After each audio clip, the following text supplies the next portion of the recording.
কাজটা দিয়ে যাচ্ছি, হ্যাঁ? একটু কাজকর্ম করবেন, যা সহযোগিতা লাগে বলবেন ভাইকে, আশীর্বাদ করবেন, ঠিক আছে? সহযোগিতা বলবেন, যা লাগে ভাইকে নিজের ভাই হিসেবে মনে করে বলবেন, ঠিক আছে? সম্পূর্ণরূপে সহযোগিতা থাকবে।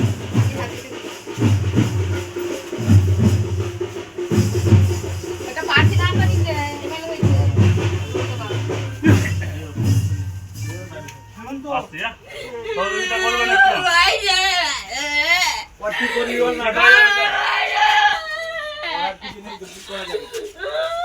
যা হয়েছে হয়েছে, ভগবানের নিয়ে আছে, নিয়তি আছে, মেনে নেবেন, ঠিক আছে? ঠিক হয়ে যাবে আগামী দিনে। চুপ করুন, চুপ করুন, চুপ করুন, চুপ করুন। একটু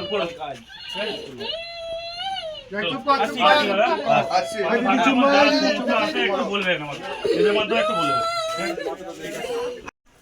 আজকে আরামবাগ বিধানসভার অন্তর্গত যে মায়াপুর 1 নম্বর অঞ্চল, মায়াপুর 1 নম্বর অঞ্চলের যে মুথুরাঙ্গা যে সংলগ্ন এরিয়া, এখানে আমরা মা মঙ্গলাচণ্ডীর মন্দিরে পূজা দিয়ে এখানে প্রায় কয়েকশো কার্যকর্তা আছে সাথে নিয়ে 171, 70 এবং 72 এই 3টে বুথের আমরা জনসংযোগ কার্যক্রমে নেমেছি।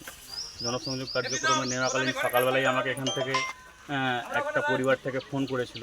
এখানের একজন দাদা, আমাদের প্রতিবন্ধী দাদা ভোলা পাকড়ে সম্ভবত, তিনি মারা গেছেন। তার কয়েকদিন আগে মারা গেছিলেন। আমাকে আজ সকালবেলা ফোন করে সহযোগিতার জন্য একটু বলেছিলেন।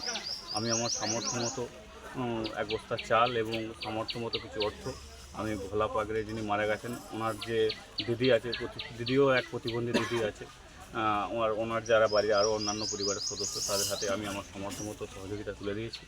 চেষ্টা করব ভবিষ্যতে ওই পরিবারের পাশে, ফ্যামিলির পাশে যত রকম সহযোগিতা লাগে আমি আমার সামর্থ্য মতো সহযোগিতা করার চেষ্টা করব।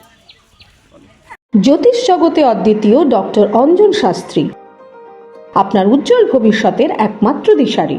Call for booking 7477886099 or log in www.anjanshastri.com।